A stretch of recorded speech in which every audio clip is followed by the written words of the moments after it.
Welcome to week 13 of the winter sports season, and it's an exciting week as the Covington Lady Bucks are fresh off of a district championship, the first district championship in 11 years with a 54-42 win over Legacy Christian.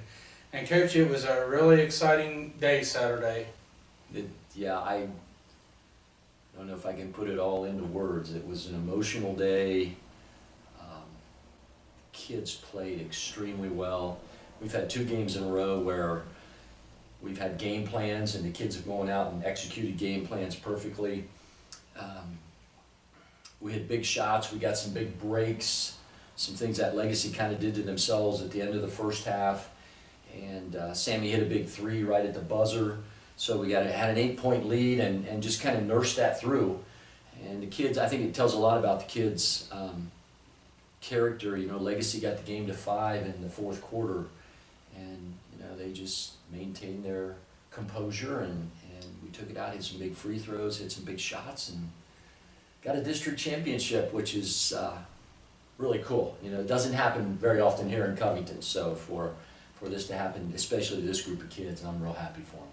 Well, in the first quarter, you know, it seemed like they were on fire. I mean, they had 11-6 lead, I think, around there at the end of the first quarter, and they were hitting some threes, and it just looked like we just haven't gotten a flow yet.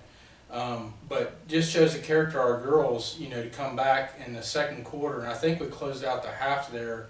It was either a 10-0 run or a 12-0 run for an 8-point lead. And like you said, Legacy Christian didn't help out their own cause, and I thought a big turning point there in the second quarter is when the girl kicked the ball out of frustration and got a technical foul. Yeah, and I didn't see what happened. I looked away and I look up and hear the whistle and see the tee, and I'm like, is that on one of our kids? That was my first question. They said, no, she kicked the ball. So we had to do free throws. Jordan hit a 3, so we go from a 4-point deficit to a 1-point lead, and then just score another 7 points to end the half. And I think that was a big turning point. You know, this team is a 3-point shooting team. We knew that. In fact, they took 30, if the stats are correct, they took 33 pointers during the game. And, you know, they hit early, and I called a timeout and said, you know, if they hit like this the rest of the way, we're going to lose. But chances are they're going to come back down to earth. And they did. And we defended very, very well. We got great defensive efforts out of Tori Lau and Kenzie Long shutting down some of their main scorers, and we just did a real nice job on it. Well, and there, like you said, at the end of the first half, you know, Sammy, I think, you know, she brought the ball across midcourt there with maybe 30 to 40 seconds left in the half, and we had a 5-point lead. You know, she dribbled out until about 8 seconds and then made a move and popped a 3-pointer. From my angle, it looked like it would maybe been 30 feet away. And I was standing right there where Legacy Christian girls had to walk by me to get to their locker room, and they looked like they were deer in headlights. They had that look like, uh-oh. That was a big shot. I mean, to go in, you know, we wanted to work the ball down. They weren't out pressuring us, so we thought we're going to at least go into the locker room with a 5-point lead. We usually try to end with something that gets us a good look.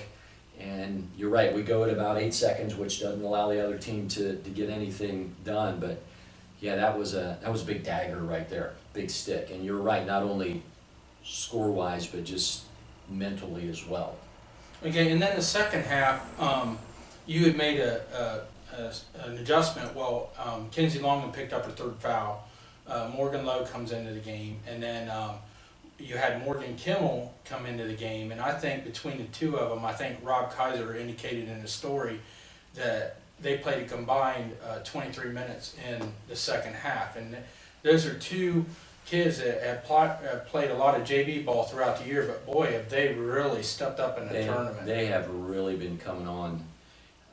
You know, for Morgan Lowe, she's been more involved because she's been a spot starter for a few games, and Morgan Kimmel, though, pretty much was an outside player most of the year in JV, and because of some illness and injury, we needed to move her inside, and she's responded very well.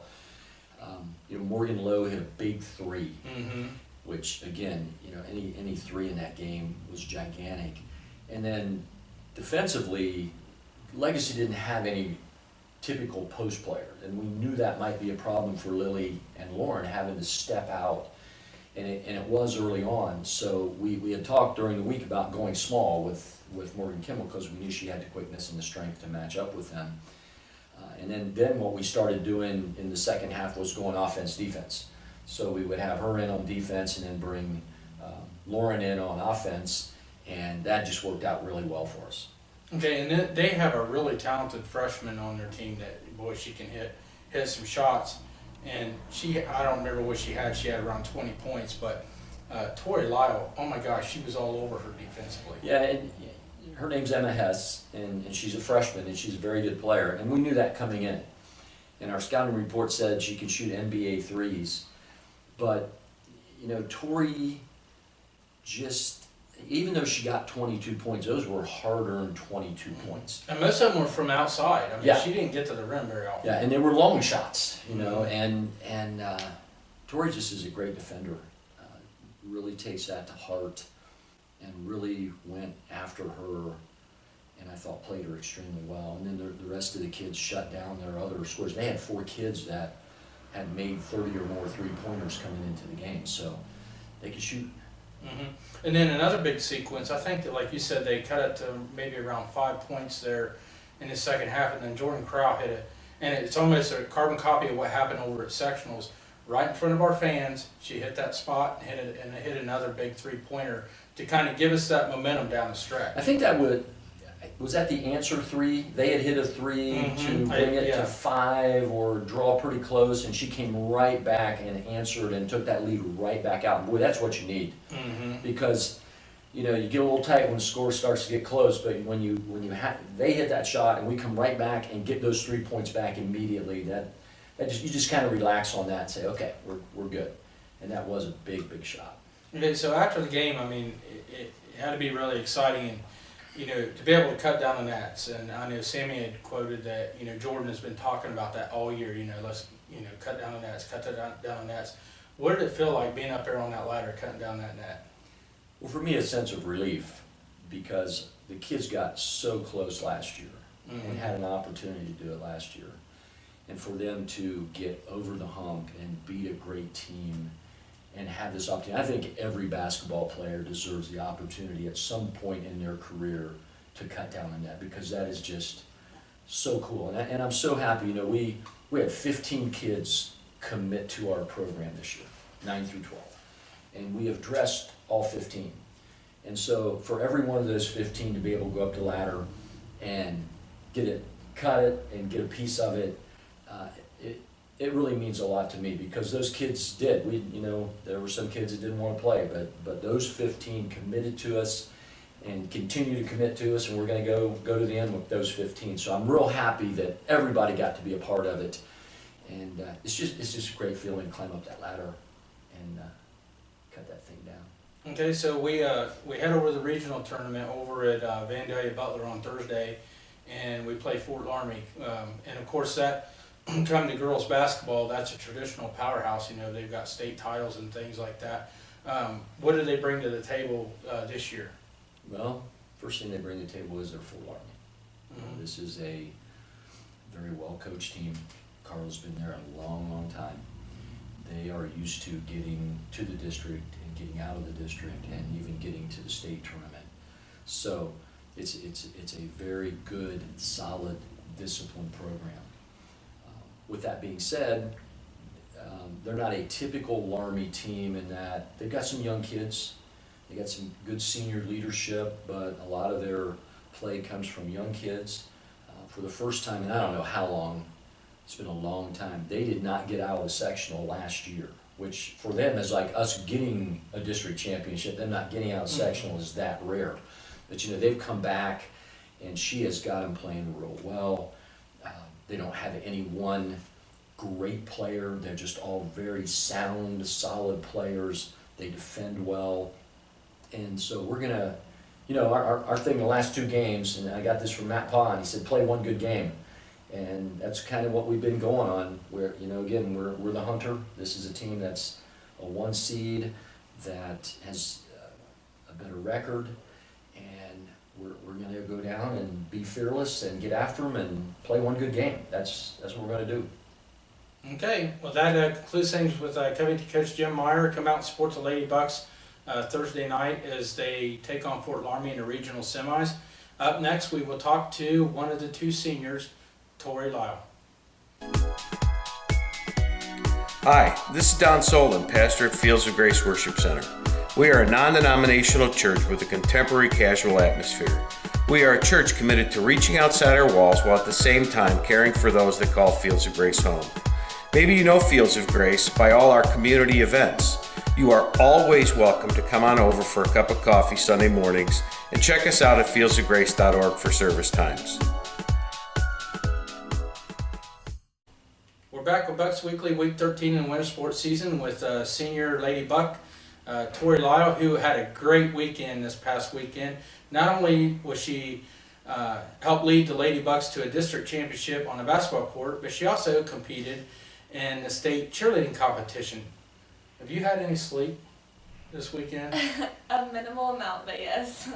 Okay, let's go back to the basketball game last Saturday against Legacy Christian. You know, what was it like, you know, basically cutting down the net at the end? You know, it's your senior year, and I know you guys have had that as a goal throughout the season. It was really exciting. I didn't really know where the season would lead us. You never know what's going to happen. And so when we finally won, I cried tears of joy, but I was just so excited that we actually got to achieve our goal of cutting down the net. Okay, and go back throughout the game. What was the team's mindset throughout the game? Because there was some, you know, a lot of momentum swings in the game. You know, they had come out strong, and we had responded there at the end of the first half, and then they had made a comeback in the second half, and we were able to close the show. You know, what was the mindset of the girls on the court? We were focused on playing really solid defense because we knew that since they could make threes, we wanted to shut them down as much as possible. Because Coach told us an 8-point lead is like a 2-point lead because all they can do is shoot threes, so that closes the gap really easily. So we were really focused on our defense. Okay, and you had a really monumental task in guarding their freshman. Again, I can't remember her name, but what was it like guarding her?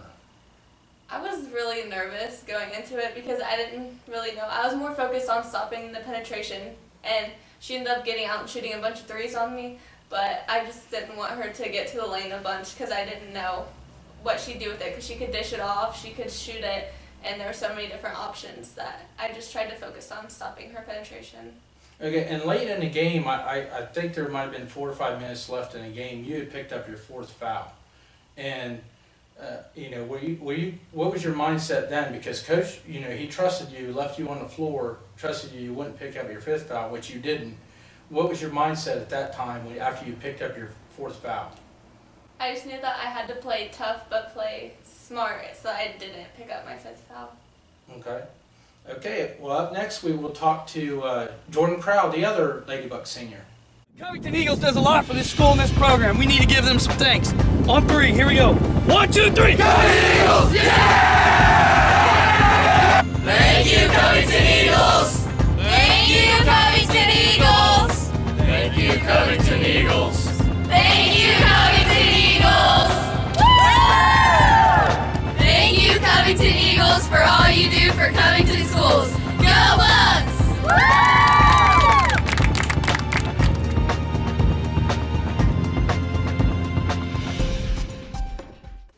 We're back with Bucks Weekly, Week 13 in the winter sports season with senior Lady Buck, Jordan Crow. And again, Jordan was a key contributor in leading the Lady Bucks to a district championship, the first district championship since 2007. So Jordan, you had talked all year about cutting the net down, wanting that feeling of doing that. What did it mean to you to be able to climb up that ladder and cut the net down? Well, it was more special to me personally because last year my team got runner-up, but as you know, I had ACL surgery and I wasn't able to play in the tournament at all, so I was just thankful that I even made it this far.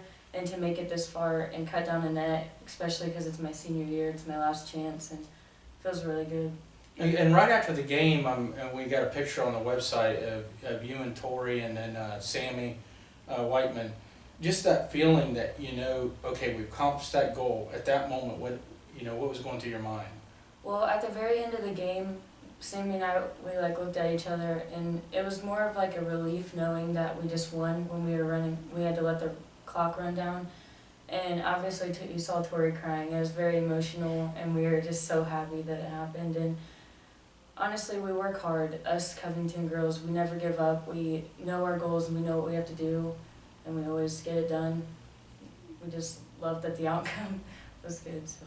Okay, and throughout the game, well, also throughout the postseason tournament, of course, the first couple of games you had struggled shooting the basketball, and then you had your breakout game against Franklin Monroe in the sectional final. And again, Saturday you hit some really big shots, 3-pointers. Can you talk about your shot and and how comfortable you are taking those shots in big moments? Well, the first 2 games I was frustrated, but FM, when I started getting hot, shoot or shoot. If you're hot, you just keep shooting, even if we're stalling and we're not supposed to. So, yeah, if my shots are on, then I shoot. If they are, I keep shooting until they get on. So. Okay, and talk about your effort defensively, not only just yourself, but also as a team. I mean, I know you got your hands in the passing lane a few times for some turnovers and things like that. Just talk about the overall effort defensively. I feel like I can't question any teammate on my team that won't dive for a loose ball or won't go after anything. They'll box out sometimes, rebound. We do everything pretty well, I think, especially as a team. We never get down on each other. We never give up. So. Okay, what's the mindset of the Lady Bucks going into the regional tournament on Thursday? We have nothing to lose. From here on out, every team from now is supposed to beat us. So. Whether the outcome, I'm proud of my team. So I'd just be great to keep going and keep winning, especially since it's my last year. So literally here on out, any game could be my last. So. Okay, well, good job, Jordan. Thank you. And that's it with Covington senior Jordan Crowell. After this, we will talk to Eric Vanderhorst and get an update on Covington Wrestling, who will be sending 4 wrestlers to the state meet. Color Green Photo offers a variety of photographic options for high school seniors, weddings, and families. We pride ourselves in providing creative and captivating images that have a special meaning to those we shoot. Please visit colorgreenphoto.com to view samples of our work and contact us at 937-418-0417 to schedule your next photo session. Welcome back to Week 13 of Bucks Weekly Winter Sports Season, and I'm here with Covington head wrestling coach Eric Vanderhorst, who will be sending 4 wrestlers to the state meet tomorrow night. That they'll begin tomorrow night at 3 o'clock. Freshman Kellen Anderson at 106 pounds. Freshman Cale Vanderhorst, 113 pounds. Carrington Martin, Jr., 152 pounder, and then sophomore Gage Kerrigan at 195. And coach, you have to be really, really thrilled to see 4 of your wrestlers advance to state tournament. Oh yeah, super excited. Great weekends. I mean, the kids wrestled their butts off, and good position, good technique, good heart, good effort, good strategy. Stayed composed when they needed to. So it was a fun weekend because as far as people making picks at different times, some people had us getting nobody to state this year, so it was pretty fun to get 4 out. So. Well, in that district, and we talked about it before, even going back to the sectionals, our sectional was really tough. Our district is really tough, and I don't know if there's a weight class any tougher in our sectionals and at districts than 106 pounds. Yeah, there was a few like 106, but 106 hands down was very tough. You had, 8 of the top 16 in the state were in our district. So 4 of the top 16 in the state weren't getting to state. And in fact, in our sectional champ and our sectional runner-up did not make it out to state. And our 3rd and 4th in our sectional flipped it and got to state. Both avenged losses. Fortunately, Kellen was one of them that beat Troy Christian to make it. So big win there. And you talk about Kellen, because he had lost a close one to the Troy Christian kid at our sectional and had to put him in the consolation rounds where he got 3rd in our sectional. But he faced him in his go-to-state match. That's right. The semifinals to get into the finals. Mm-hmm. And Kellen handled him pretty well. He did. We talked a little bit about where he was stronger in a certain position, and Kellen took advantage of that, and where he got in a little bit of trouble out of position. The first time we wrestled him, he corrected that and stayed out of that position. where he got himself in trouble, and so yeah, it ended up being a nice victory. Okay, and then 113 pounds, of course, your son Kale was a freshman as well. He advanced, he had a really tough quarterfinals match. Yes. I know that was one that you were kind of felt, just depending on how things shake out, it could be a toss-up, but Kale wrestled really well in that match. Yeah, that Jacob Edwards kid from River Valley, Kale and him were both ranked in the state. They were ranked as probably the 3rd and 4th best guys at our district.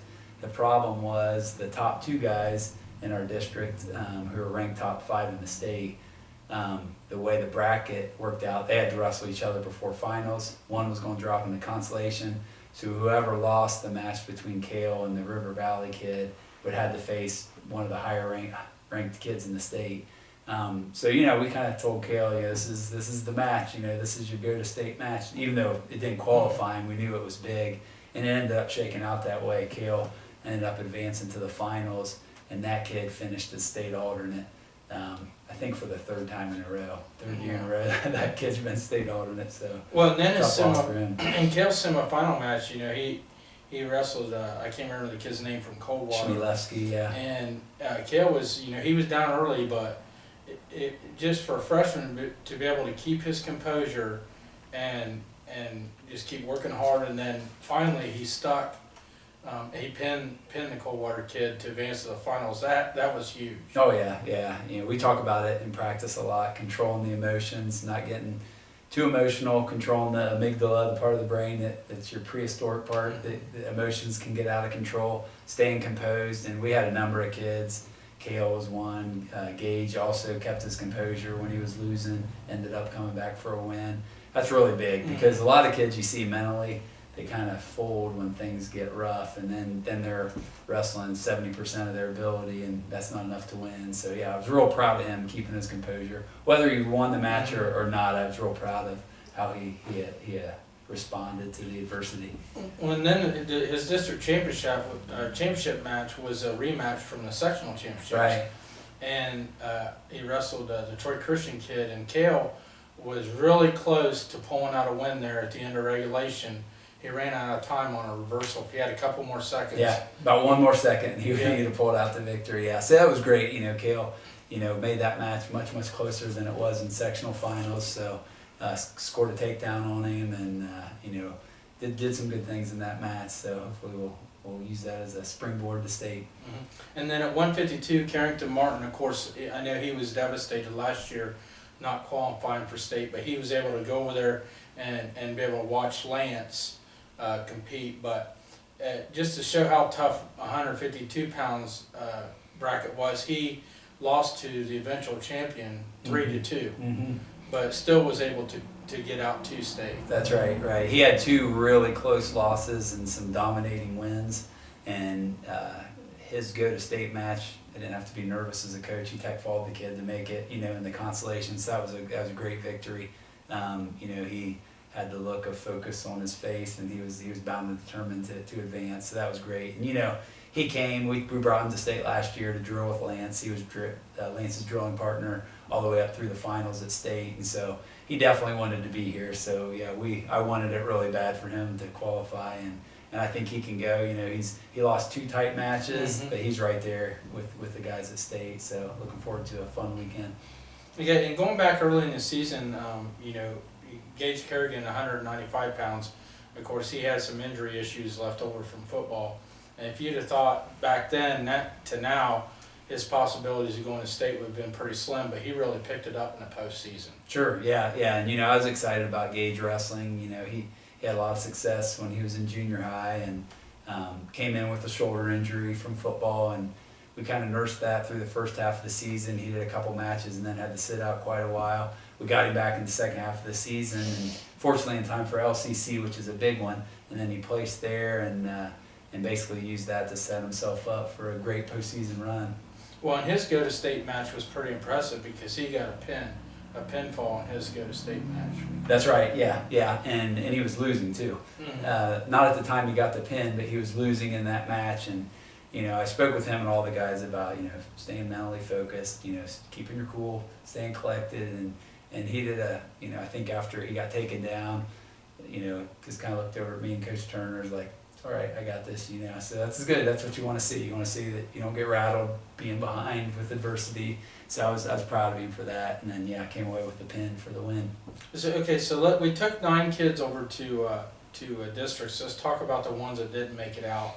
And unfortunately, the first day didn't start out good at all for us because our 160-pounder Duncan Cooper wasn't even permitted to wrestle because of a skin condition. That's right. He was sectional finalist and had a skin condition that was 1 day away from being cleared to wrestle. So he was cleared on Saturday to wrestle, not Friday. The problem was if you don't wrestle Friday, you're out. So he had to be pulled and an alternate went in. Would have really liked to got him that experience, but he had a heck of a season. Just too bad he didn't get to compete at districts. And then your 170-pounder Trenton Alexander, of course, he barely got in.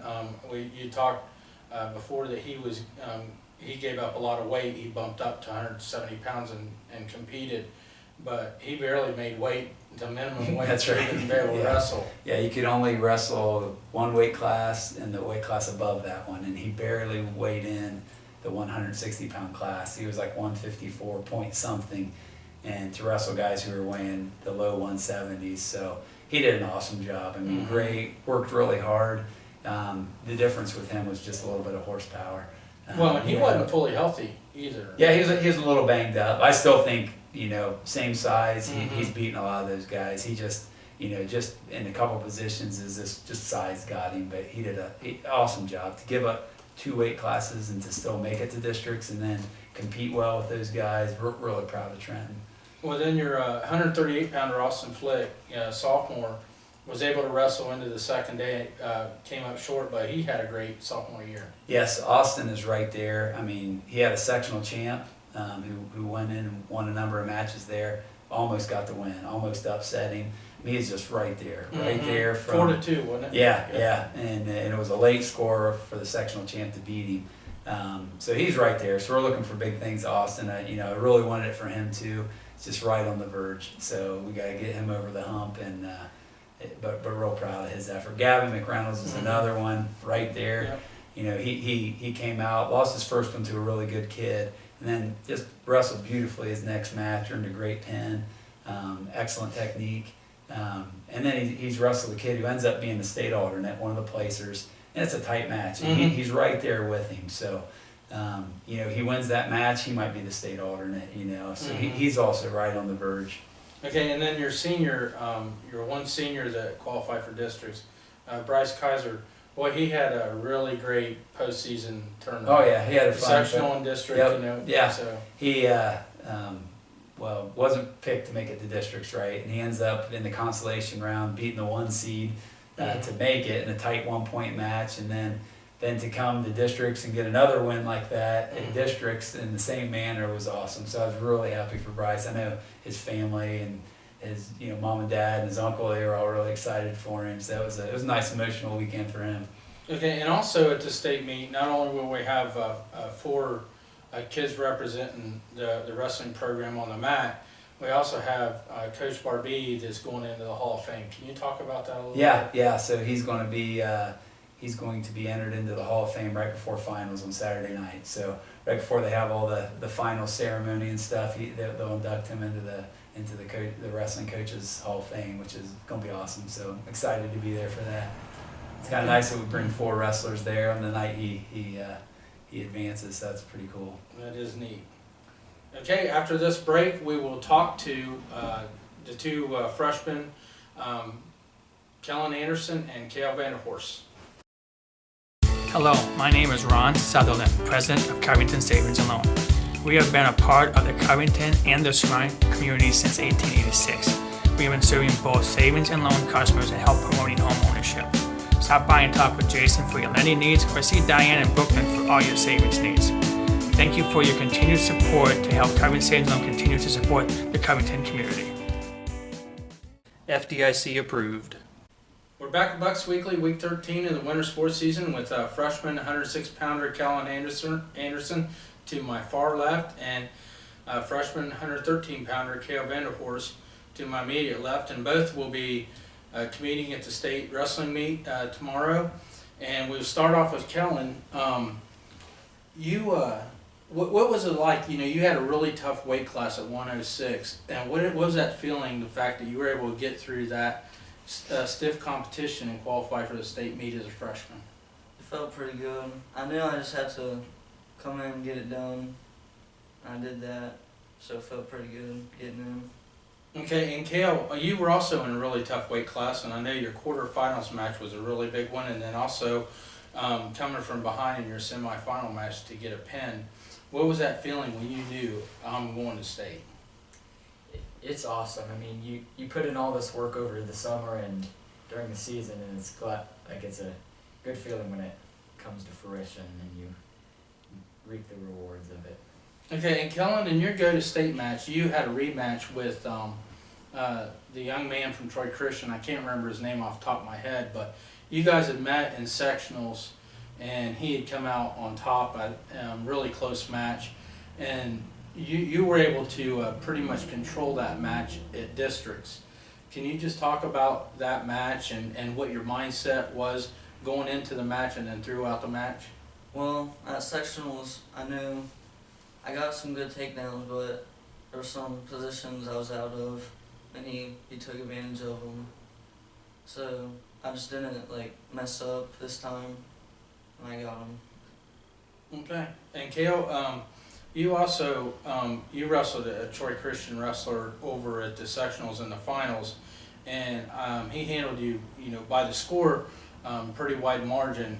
But then you faced him again in the district finals, and you were really close to coming out with a win there at the end of regulation. And unfortunately, you went into overtime and fell by, I think the score was 6-4. But can you talk about that match and also your mindset of wrestling somebody that had beaten you a week before?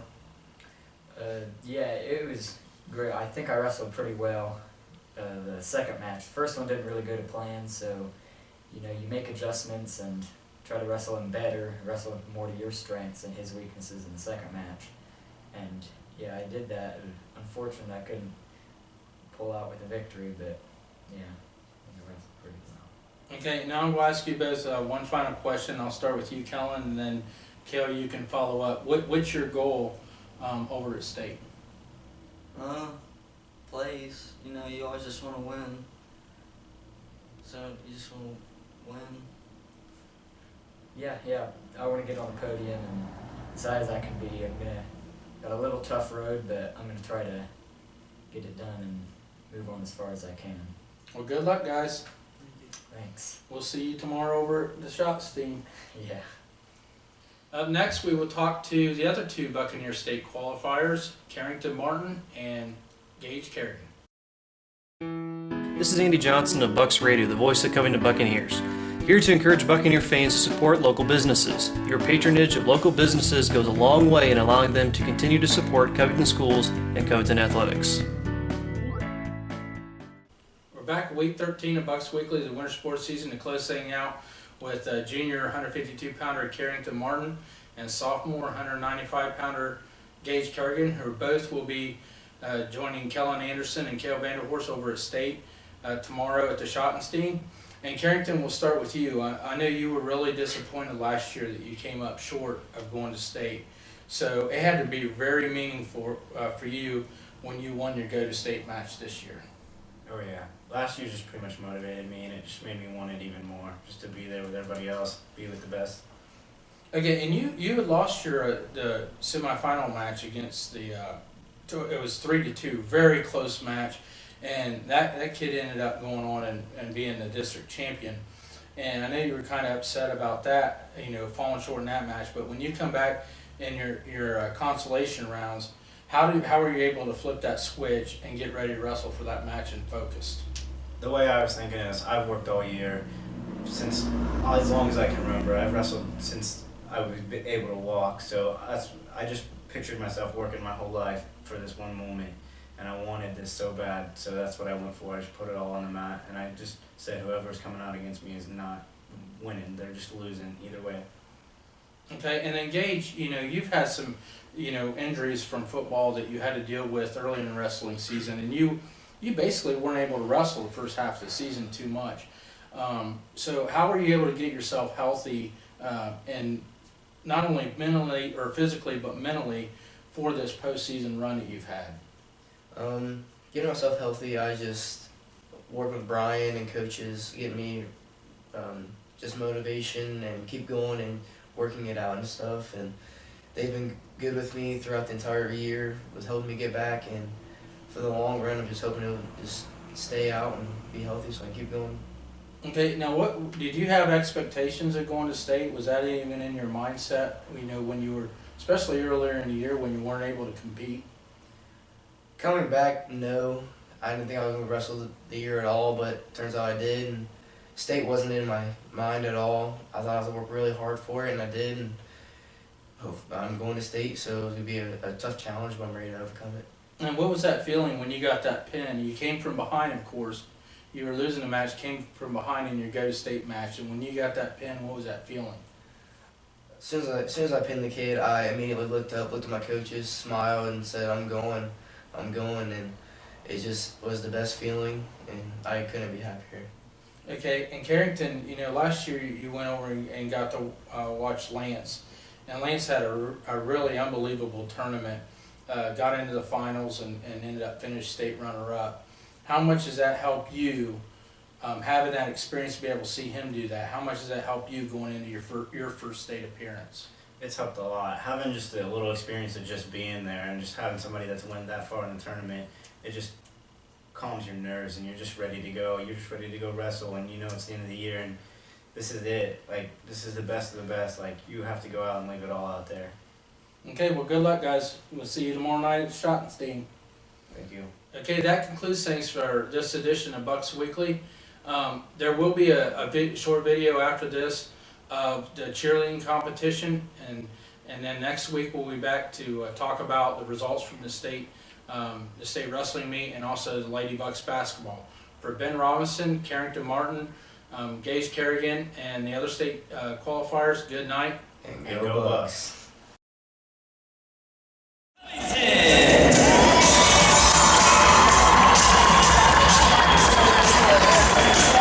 What